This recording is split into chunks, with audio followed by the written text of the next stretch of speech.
Hey, ¿qué tal amigos? Bienvenidos una vez más a esta que es su granja humana MX. Bien, quiero presentarles un tema de Jen Brickers hablando sobre esta situación en donde Ucrania se está empezando a volver un tema muy peligroso.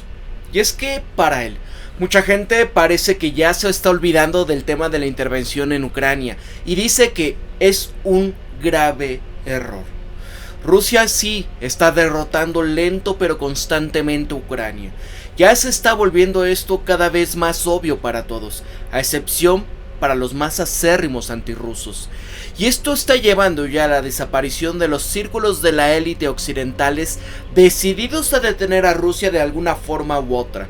En la opinión, simplemente no pueden dejar que Putin pueda ganar. Vean lo que dice Josep Borrell, Emmanuel Macron y en general toda la élite europea. Ya piensan que si Putin gana en Ucrania, su próximo paso sería ya ir hacia los estados bálticos, Polonia y otros lugares. Usted sabe que Occidente se está desesperando debido a las recientes amenazas del francés Emmanuel Macron de poder enviar tropas a Ucrania. El vicepresidente de la Duma rusa, que es Piotr Tolstoy, que es descendiente del gran escritor ruso León Tolstoy, él advertía que las tropas francesas serían objetivo prioritario de las fuerzas rusas si es que entraban en Ucrania. Y aunque Francia puede enviar tropas independientes de la OTAN, eso nos coloca ya en camino bastante peligroso en la que en la última instancia conduciría a un conflicto directo entre la OTAN y Rusia. Ese camino terminaría en última instancia en una intervención nuclear en donde pues amigos todos nos iríamos de este mundo.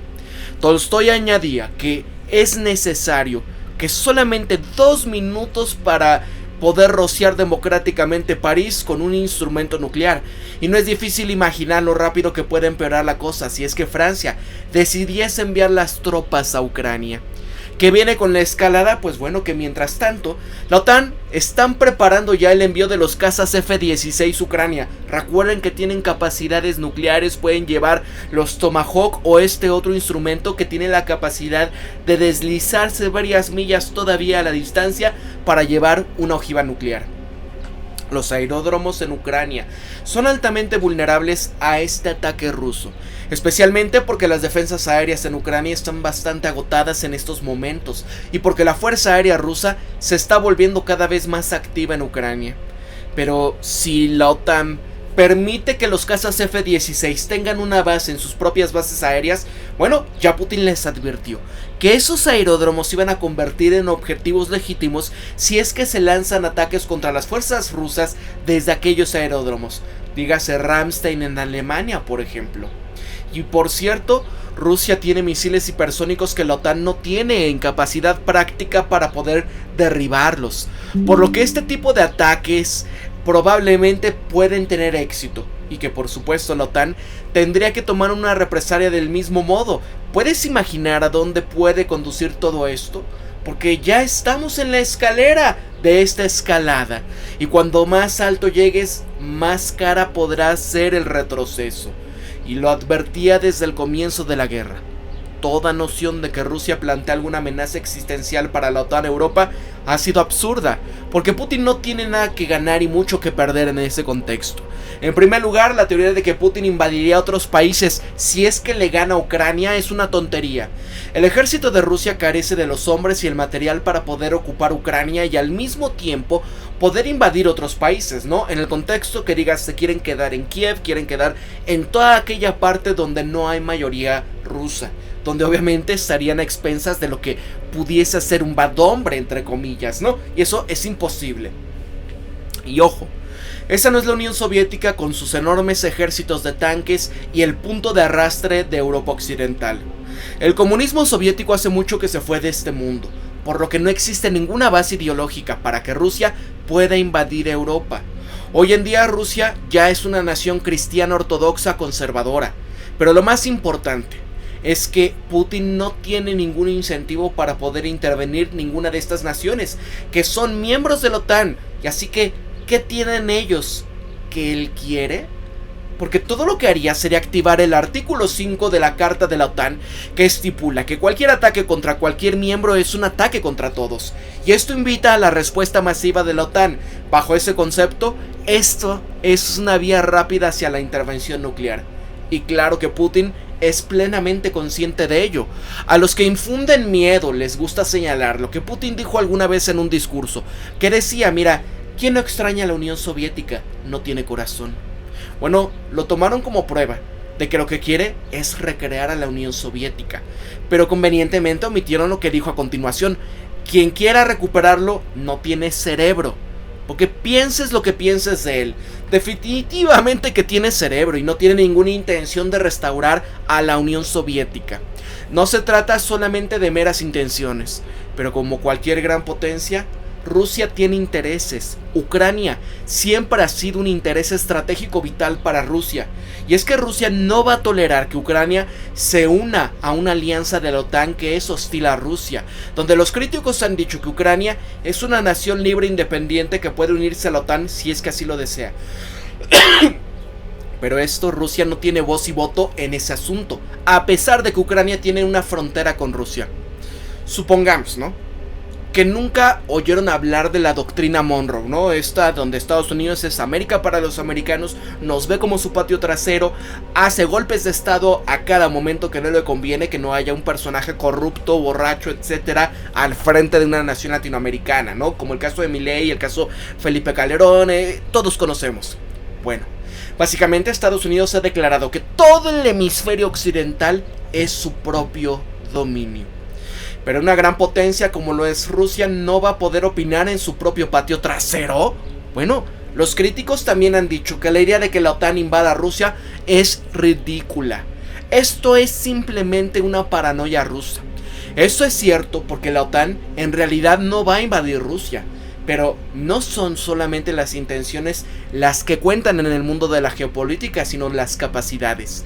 Y como lo ha señalado una vez Otto von Bismarck, decía: lo que importa en la política son las capacidades, no las intenciones.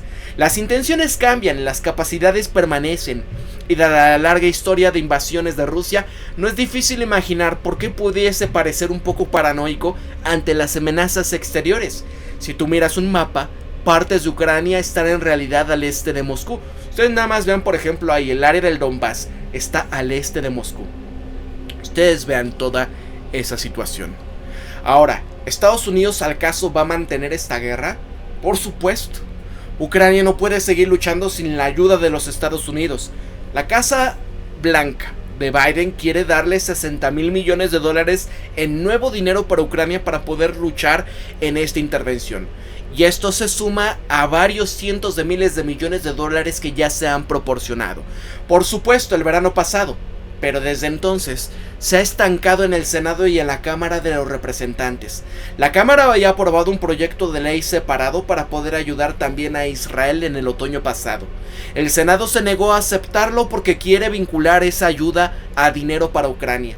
Y el Senado aprobó un proyecto de ley que proporcionaría ayuda a Ucrania, Israel y Taiwán en un solo paquete combinado con algo de dinero para la falsa seguridad en nuestra frontera.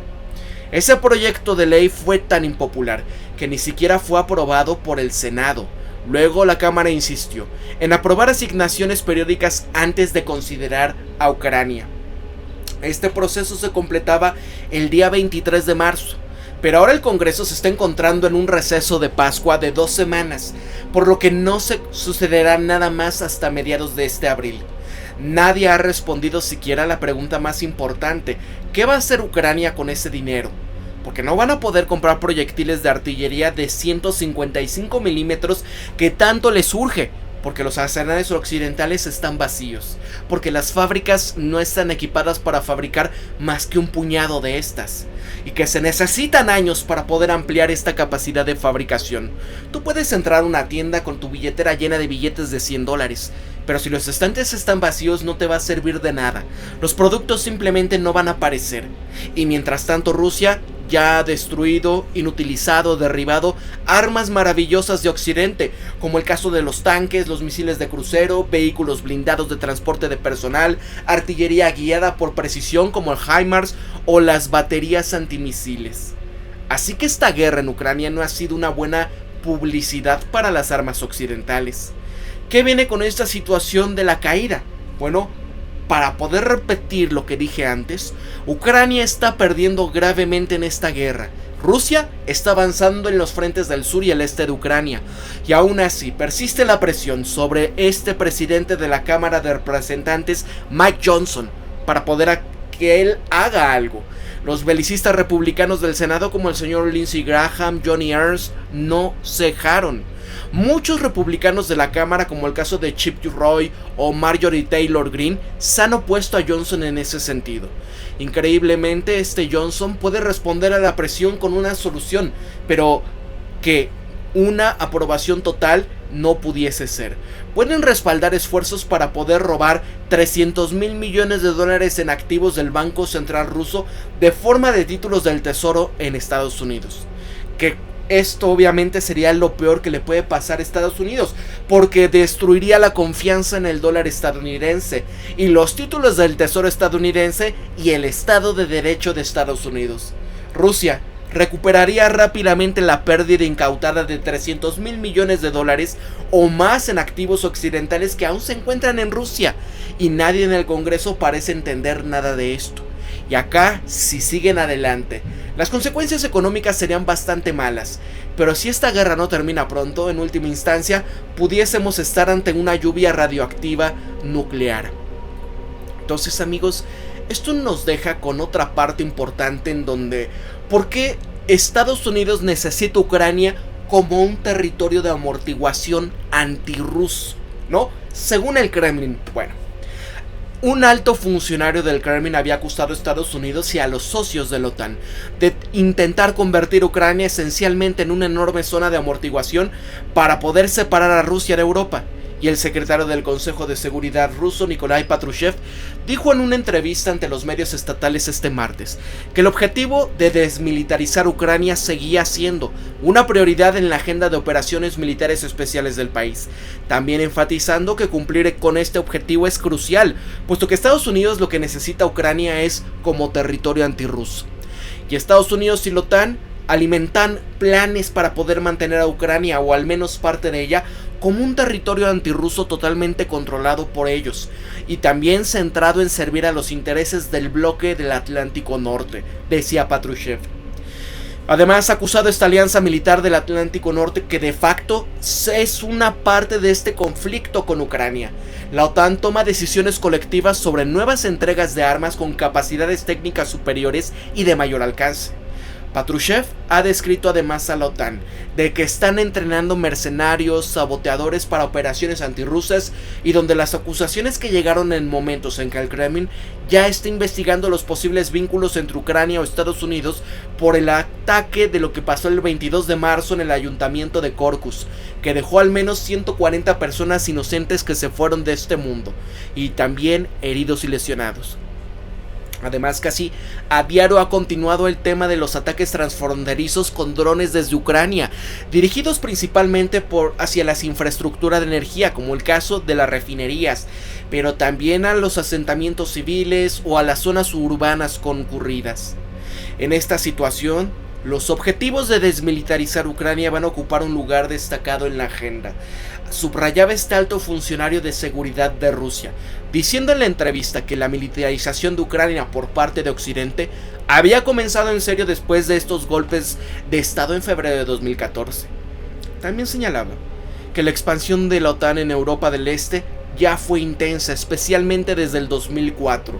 Mira, la OTAN ha estado realizando ejercicios en suelo ucraniano desde 1995. Kiev ha concedido a la alianza militar libre acceso a su territorio desde 2004, y donde la militarización intensificada de Ucrania ha comenzado tras este golpe en febrero de 2014. Esto lo decía Patrushev al TASS. Y mientras tanto, según todas las apariencias, Rusia está preparándose para continuar la desmilitarización de Ucrania, y el Ministerio de la Defensa ha anunciado este miércoles que más de 100,000 ciudadanos se están alistando recientemente para luchar como soldados contratados.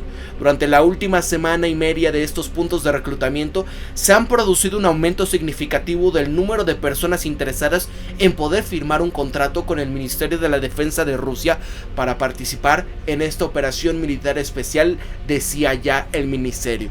Quiere decir, se viene la ofensiva de verano y van a ir por todo, porque si no, amigos, ¿qué va a pasar con esta situación en donde lo que ya han estado escribiendo todos los rotativos es la mejor cosa es un conflicto congelado? ¿Congelado para qué? Para esperar lo que pasó desde 2014 a 2022, que ya estaban entrenados, pertrechados, armados hasta los dientes y demás. ¿Y qué puede significar, verdad? Entonces vamos a dejarlo hasta aquí, amigos. Para La Granja Humana MX se despide Pablo. Muchas gracias a todos mis mecenas por apoyarme, a aquellos que me apoyan en Patreon, a los que son miembros del canal, se los agradezco de todo corazón. Si ustedes están en la posibilidad de apoyarme, incluso aquí a través de un corazoncito que está aquí abajito, me puedes ayudar, o donde dice unirme. Para La Granja Humana MX se despide Pablo. Cuídense mucho, dejen un pulgar para arriba y compartan en sus redes.